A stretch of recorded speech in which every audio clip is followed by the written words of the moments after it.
T'es là. Viens, pose-moi une question. T'es là.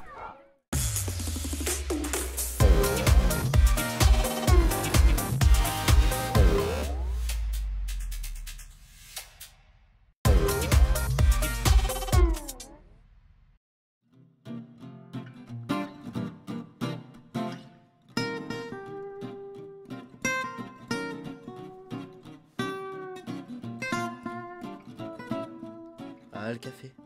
Le moment privilégié dans la journée. On oublie ses soucis et on en reboit encore. Mais en fait, c'est amer. C'est pas bon le café. Oh mon dieu, j'aime pas le café, c'est pas bon. Oh mais si, en fait, c'est bon. Oh mais je veux encore du café. Plus de caféine, de la caféine, un autre du café. Oh, un autre café, un autre café, du café.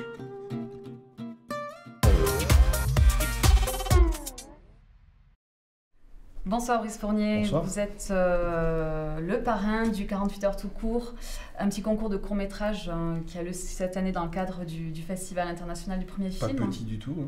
Du grand Ambitieux, festival. Pourriez-vous nous parler de votre rôle en tant que parrain au sein de cette édition? Je suis venu en fait présenter 2 films ici et puis quand j'ai dit que je viendrais, j'ai eu un deuxième coup de fil qui m'a demandé si je voulais pas être parrain du 48 heures tout court, ce que j'ai accepté bien volontiers et je me suis rendu compte rapidement que c'était le premier et donc on a eu la liberté de fixer les règles pour ce concours. Donc j'ai suivi la thématique de cette année qui était pour le week-end écran gourmand.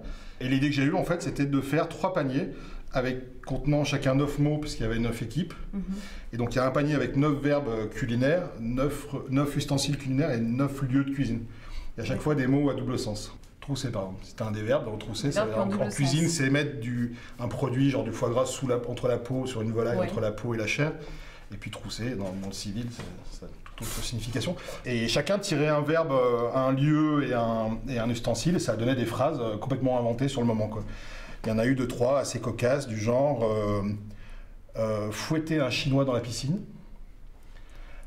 Ou il y en a une très belle aussi qui était mouiller les moules dans le frigo. Pour donner un peu d'air à ces pauvres gens, j'aurais permis de changer 3 lettres, d'enlever, remettre, ou d'échanger 3 lettres dans leur titre. Pour changer le mot? Voilà, pour changer un des mots. Et après, j'ai imposé que leur mot modifié soit le titre de leur film. D'accord. J'ai cru entendre que certains candidats se sont arrachés les cheveux tout le week-end. Au départ, ça paraît compliqué, mais du coup, ça fait une ligne de conduite assez précise pour des gens qui ne sont pas forcément des professionnels du cinéma. Oui. Du coup, ça leur a donné un axe. Par exemple, fouetter un chinois dans la piscine, il faut un chinois. D'accord. Et donc, je déclare ouvert le 48 heures tout court.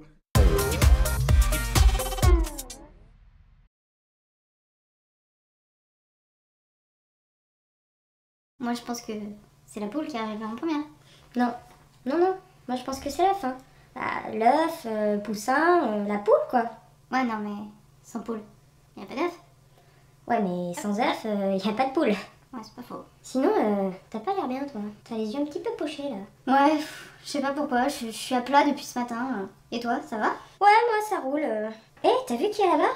C'est ton vieil ennemi fumeur, je crois. Ouais, j'ai pas envie de me brouiller encore avec lui. Salut Bonnie. Eh merde. Comment ça se passe depuis ton pathétique couronnement?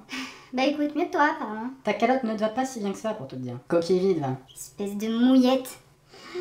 Personne ne me traite de mouillette. Venez les mecs, on va les pocher. Les canapés arrivent. Ils nous assiègent. Qu'est-ce que tu fais là, toi? Ben, je suis un canapé, quoi. Ah non, je crois que t'es surtout un cassos. Allez, dégage, tu sors. Bon, ok. Vous arrivez la gueule enfarinée, vous nous insultez et vous croyez qu'on va se laisser faire? On va vous toaster. Poule mouillée, pain rassis, là. Ta mère la poule. T'es qu'un paumé, pauvre pain perdu. Crâne d'obus, t'es foutu. Ici, c'est pas toi qui feras la loi. Tu t'affaisses. Casse-toi. Vieux croton. Je prends ça, tête d'œuf. Non, pas les cheveux. Aïe, oui, ça fait mal. Meurs, Bonnu, meurs. Je meurs. Les œufs sont battus. Fumeur, tu. Ah, ma calotte, enfin. Chef, vous avez la calotte à l'envers. Ah,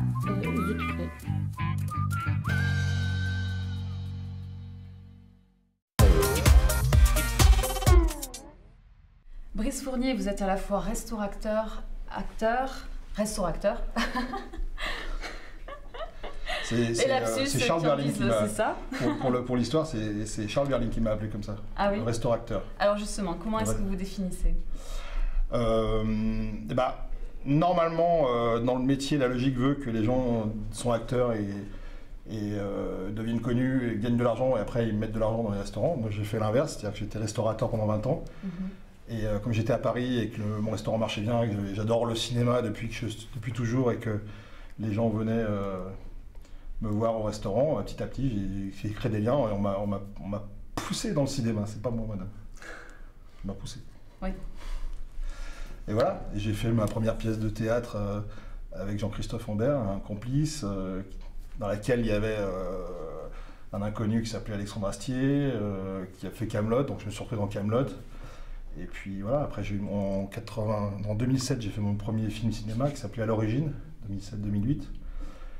Et puis ça se passe très bien, et ça reste pour l'instant ça reste pas un hobby, mais en tout cas un vrai plaisir. J'ai pu faire mes choix à peu près, j'ai rencontré des gens super. Et puis par ma nature, j'ai une chance, c'est que en général les projets qui viennent vers moi, c'est des gens que j'aime bien en général. Donc pour l'instant c'est... Donc ce sont les rencontres qui font bien les choses finalement. Bien sûr. Ouais. Mais ce métier-là, comme plein d'autres métiers, mais ce métier-là c'est vraiment que des rencontres et c'est que de l'humain. Moi souvent je lis pas le scénario ou je le lis comme ça, mais ce qui m'intéresse c'est de rencontrer le metteur en scène et de voir comment je me sens avec lui, voir ce qu'il me dit. Et ça pardonne pas. On peut lire un scénario, mais comme le disait hier Christian Vincent, qui est le réalisateur des Saveurs du Palais, il me l'a dit justement hier, il me dit, on parlait d'écran gourmand, il disait, le scénario c'est ni plus ni moins qu'une recette de cuisine. Après c'est le cuisinier qui va faire un plat avec. Et c'est vraiment ça, c'est-à-dire qu'on peut avoir un super scénario, si le réel n'est pas bon, et vice-versa, il y a des scénarios très simples avec des gens qui savent sublimer les choses. Votre court-métrage « Des quiches et des hommes » sera diffusé en avant-première sur le festival. Pouvez-vous nous le présenter? Quand on fait, par exemple, il y avait Julien Doré qui était là hier ou avant-hier, quand on fait de la musique, par exemple, il y a un cadre, il y a des notes, il y a une durée de morceaux, il y a des instruments imposés. Et puis, il y a les moments où on chante dans sa salle de bain. Et là, il n'y a plus de limite. On peut être tout nu, on peut hurler, on peut chanter faux, on peut gueuler, on peut s'arrêter, on peut recommencer, on peut chanter 10 minutes.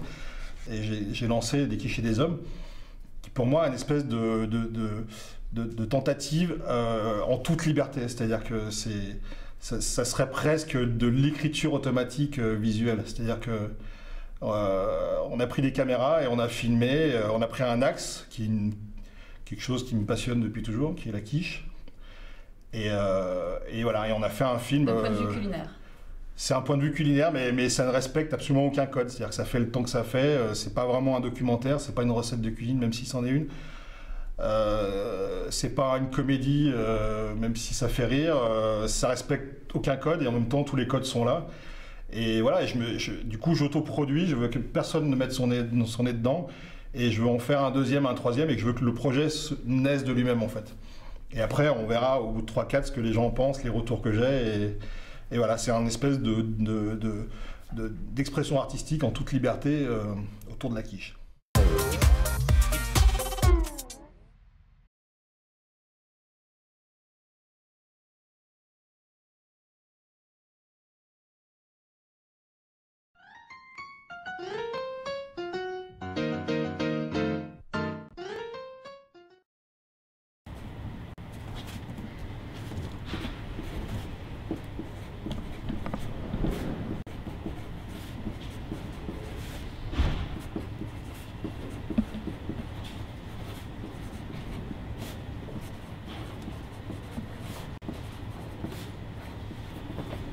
Salut.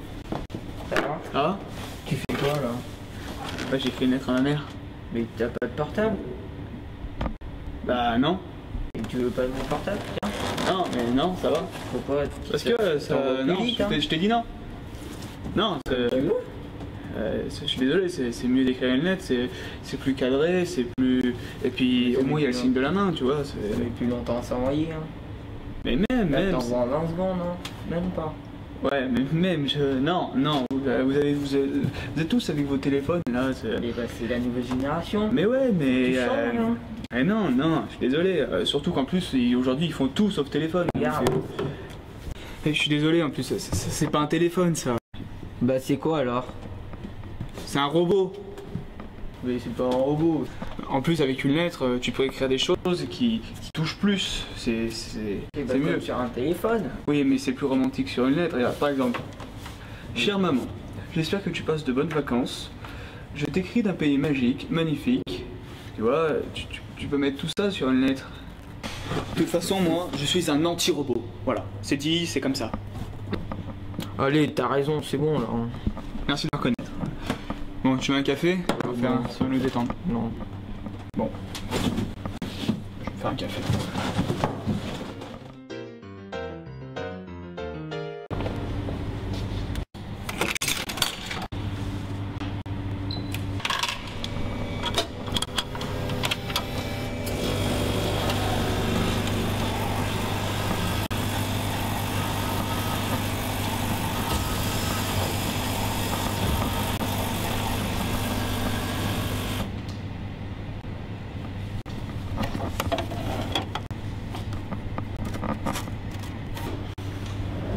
T'es sûr que tu veux pas de Bah non, café? attendez, hein.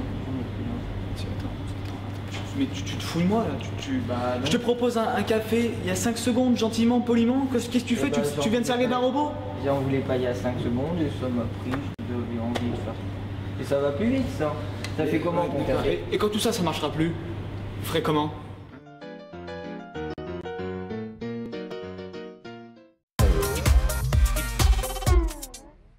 Au festival, vous allez présenter 2 films. Ah, c'est moi, pardon. Oui. Oui, c'est vous. Les Saveurs du Palais et Vanishing Waves, 2 films qui sont complètement aux antipodes l'un de l'autre. Pourquoi? Pourquoi? Mais pourquoi? Pourquoi Brice Fournier?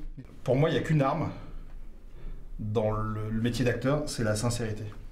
Il n'y a pas 36. Il y a un objectif de caméra, c'est une espèce d'énorme loupe, parce qu'on peut vraiment aller très proche. Du coup, le moindre détail de mensonge ou de tricherie ou de jeu, ça va devenir, ça va se voir énormément. Moi, on me propose des choses et c'est vraiment comment je sens c'est pas dans un carcan dans un emballage de comédie ou de est-ce que le projet est bien, est-ce qu'il est sincère, est-ce que je vais pouvoir exprimer quelque chose et c'est ça et du coup je regarde pas trop on peut pas savoir de toute façon. On m'a proposé Vanishing Wave, j'ai lu c'est un film compliqué, c'est un très très beau film et j'ai fait, alors du coup la réalisatrice était lituanienne, elle était en Lituanie, on s'est vu beaucoup par Skype, on a beaucoup discuté et elle m'a convaincu, c'était incroyable son projet quoi. C'est un film incroyable d'ailleurs et voilà, je peux pas refuser ça. Et puis Les Saveurs du Palais, j'ai rencontré Christian Vincent, ce rôle c'était une évidence, j'étais restaurateur, oui. J'étais comédien, il me propose un rôle de chef de cuisine et puis on en a très peu parlé et puis on a parlé d'autres choses et puis quand je suis arrivé sur le plateau c'était et puis je suis content du résultat. Moi j'ai tendance à me fondre dans le personnage et j'ai tendance à aller un peu là où ça me plaît et c'est ma liberté, c'est mon plaisir. Vanishing Wave, c'est l'histoire d'une équipe de scientifiques qui sont dans un sous-sol et qui font une expérience ensemble. C'était très facile pour moi en fait. C'était très facile parce que je le connaissais ce personnage, c'est ça. Moi c'est ça, ma seule difficulté dans le métier, je dis ça au sens difficulté, c'est bien, c'est du travail, c'est d'aller trouver ce personnage et d'aller voir qu'il est. Parfois c'est très long, parfois je pose des tas de questions qui ne nécessitent pas forcément de réponse d'ailleurs, mais je pose des questions et j'emmerde le réalisateur jusqu'à ce que j'ai trouvé ce personnage. Puis parfois c'est simple, Les Saveurs du Palais, c'était ça, c'était une évidence et c'était chouette. Par exemple je suis allé dans les cuisines de l'Élysée voir comment ça fonctionnait. Et j'étais déçu de voir que le chef n'est pas du tout autoritaire, parce que à l'Élysée, tout file droit, quoi. Avant, les cuisiniers de l'Élysée, c'était des militaires. Maintenant, ça l'est pas, mais il y a quand même un ordre. Ils ont une chape au-dessus qui est l'Élysée. S'ils bougent une oreille, ils dégagent. Donc le chef de cuisine, il n'a pas tellement d'autorité à faire. Et quand j'ai vu ça, on en a parlé avec Christian Vincent, le metteur en scène, et on s'est dit, c'est pas très intéressant, quoi. Et sinon, lorsque vous ne tournez pas, lorsque vous n'êtes pas dans... Qu'est-ce qu'il fait, Brice Fournier? Waouh. C'est marrant parce qu'il y a un magazine local sur Lyon, Grenoble, qui s'appelle Felicity, et ils m'ont interviewé, et j'ai parlé, on n'a rien défini, et j'ai lu l'article il y a quelques jours, et ça s'appelle L'homme aux 1000 vies. Et d'un coup, j'ai fait, ah ouais, c'est vrai que j'ai vécu aux États-Unis, mon premier job, c'était à la bourse à New York. J'étais gémologue, j'étais restaurateur, et là, j'ai commencé une nouvelle vie, parce que j'adore le métier de comédien, mais je suis obligé de faire d'autres choses à côté qui nourrissent, l'un et l'autre se nourrissent. Et là, je viens de reprendre la direction en fait, des Puces de Lyon. Oh, dis donc. Qui est un énorme job sur un terrain de 70 000 m² avec 400 marchands. Et très tôt le matin, et un truc de guerrier. Et je m'éclate là-dedans, je ne sais pas combien de temps, mais c'est un sacré challenge au niveau humain, marketing. Bon, un grand merci à vous. Ben, merci à vous. Le Wizmax est fini ce soir, on se retrouve demain et en attendant, on vous invite à la table de Mona et Diane pour le Wizmiam.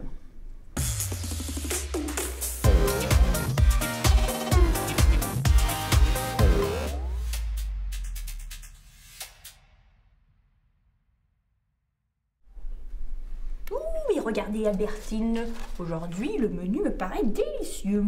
Je vois quelques mets qui me paraissent fort goûteux.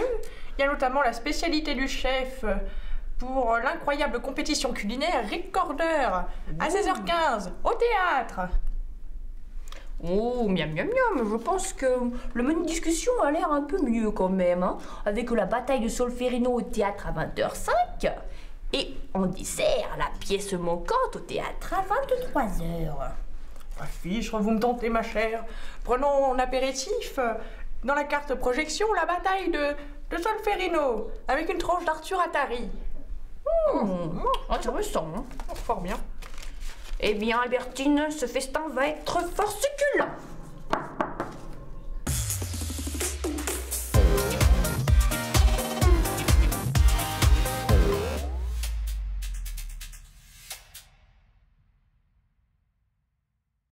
T'es là.